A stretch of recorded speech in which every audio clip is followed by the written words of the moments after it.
मित्रों, आज हम चर्चा करेंगे कि ब्रेन में हमारे चिप कैसे लगाया जा रहा है, कौन लगा रहा है। एक बहुत बड़े वैज्ञानिक एलन मस्क हैं। वो बिजनेसमैन भी हैं, नामी बिजनेसमैन हैं। उन्होंने एक न्यूरालिंक प्रोजेक्ट लेकर आए हैं। न्यूरालिंक प्रोजेक्ट में जो चिप मेमोरी होती है वो दिमाग में ट्रांसप्लांट कर दी जाएगी। उन्होंने इसको बंदरों में प्रयोग किया है।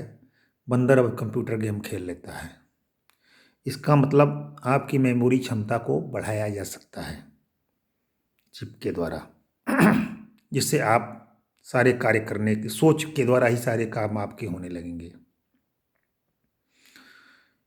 जैसे पहले लिखा हुआ है कि सोच लिया भगवान शिव ने और वो उत्पन्न हो गया, सारे कार्य हो गए। ठीक उसी प्रकार आपको एक महामानव बनाया जा रहा है। इस प्रोजेक्ट को डेवलप करने के पीछे एलन मस्क महोदय का ये अवधारणा है कि एआई डेवलप होती चली जा रही है, रोबोट्स डेवलप होते चले जा रहे हैं। एक न एक दिन ऐसा आएगा कि रोबोट हमारे मानव पर कब्जा कर लेंगे, लेकिन उनसे मुकाबला करने के लिए उन्होंने कहा कि जो हमारा मानव खतरे में न पड़ जाए, मानवता खतरे में न पड़ जाए, इस कारण हमें भी उनके समान ही विकसित होना पड़ेगा। इसलिए उन्होंने न्यूरालिंक्स प्रोजेक्ट लिया है, जिससे हम मस्तिष्क में ट्रांसप्लांट करने के उपरांत हम आधे मशीन आधे मानव बन सकते हैं। और ये प्रायोगिक तौर पर हो रहा है। धीरे धीरे ये समय ऐसा आ रहा है, हमारे में और रोबोट्स में कोई विशेष अंतर नहीं रह जाएगा।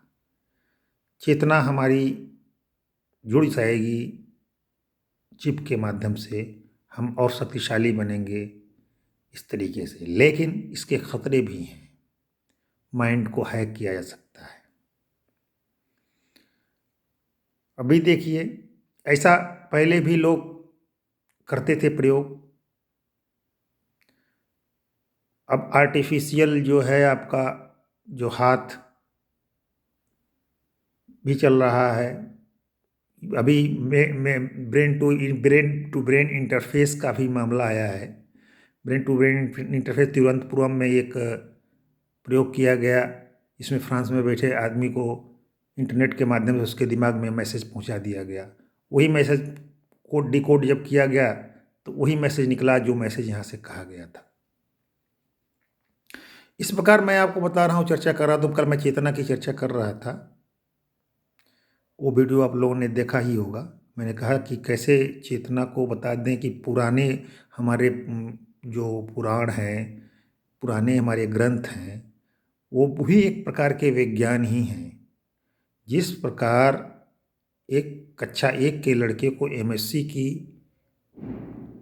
पाठ्यक्रम नहीं समझ में आएगा, उसी प्रकार यदि हम विज्ञान का प्रयोग न करें तो हमें अध्यात्म समझ में नहीं आएगा। जो हमारे ऋषि मुनियों ने चेतना, यौगिक क्रिया, इसके विषय में उन्होंने बात किया है। हमारे विज्ञान-इंडिया.com पर मैंने एक सियाराम तिवारी जी हैं, बड़े पहुँचे हुए तंत्र साधना में, उनके गुरु हैं। उनकी जो भी चीज़ मैं डालता रहता हूँ उसे ज़रूर आप पढ़ें। उसमें विज्ञान से ही रिलेटेड वो चीज़ें रहती हैं। तंत्र विज्ञान या मंत्र विज्ञान, ये भी एक प्रकार के विज्ञान हैं। और भौतिक विज्ञान जो हम लोग पढ़ते हैं, मतलब साइंस, वो तीनों ही विज्ञान ही समझिए, विज्ञान ही है। मैं तो उन्हें विज्ञान ही मानता हूँ, क्योंकि आज लोग कहते हैं भाई, कुछ लोग जो अधजल गगरी छलकत वाली बात होती है, कुछ लोग कम जानते हैं। जैसे विज्ञान का ही प्रयोग यदि कम जानकार आदमी करे तो उसका गलत तरीके से उपयोग करता है। उसी प्रकार तंत्र और मंत्र साधना का यदि ज्ञान प्राप्त करने वाला व्यक्ति यदि उसको पूरा ज्ञान नहीं है, उसके प्रयोग कर रहा है, लालच बस कर रहा है, कुछ और कर रहा है, तो वो सही तरीके से नहीं कर सकता है और उसकी महत्ता को नहीं समझ पाता है और चीज़ें नहीं समझ पाता है। उस तरीके से वो गलत करते हैं, लालच करते हैं और भी समाज में विद्वेष फैलाते हैं, उसका अंधविश्वास के रूप में लोगों को वो करते हैं। लेकिन जो इसको साधना या विज्ञान और ज्ञान के रूप में लेता है, वो बहुत ऊँचे समय तक पहुँच जा सकता है। तो मैं आपसे ये कहूँगा कि ये आने वाला समय जो विज्ञान और अध्यात्म दोनों को एक जोड़ने की प्रक्रिया में चल रहा है और बहुत ही जल्दी हम लोग जुड़ जाएंगे। इसलिए आज मैंने न्यूरालिंक प्रोजेक्ट पर चर्चा कर दिया आपकी कि न्यूरालिंक से हम जैसे टेलीपैथी से लोग बातें कर लेते थे और न्यूरालिंक यदि आपसे जुड़ जाएगा तो मानव कैसे होंगे। एलन मस्क ने भी कहा है कि न्यूरालिंक प्रोजेक्ट जो है आने वाले समय में जैसे मोबाइल फ़ोन हमारे हाथ में है, उसी तरह न्यूरालिंक प्रोजेक्ट का चिप हमारे दिमाग में होगी। अब सोचिए वो दुनिया कैसी होगी। सोचते ही गाड़ियाँ चल जाएंगी, सोचते ही जो कुछ आपके मनोविचार में जो उत्पन्न होगा वो सब कुछ होगा। लेकिन उसकी फ्रीक्वेंसी हाई होगी, तुरंत आप ऊर्जा को करेक्ट करके तुरंत आप फिजिकल रूप से उस चीज़ को देख सकते हैं। और जो आध्यात्मिक प्रक्रिया है ये लंबी प्रोसेस है, धीरे धीरे धीरे धीरे करके चेतना आपकी डेवलप होती है।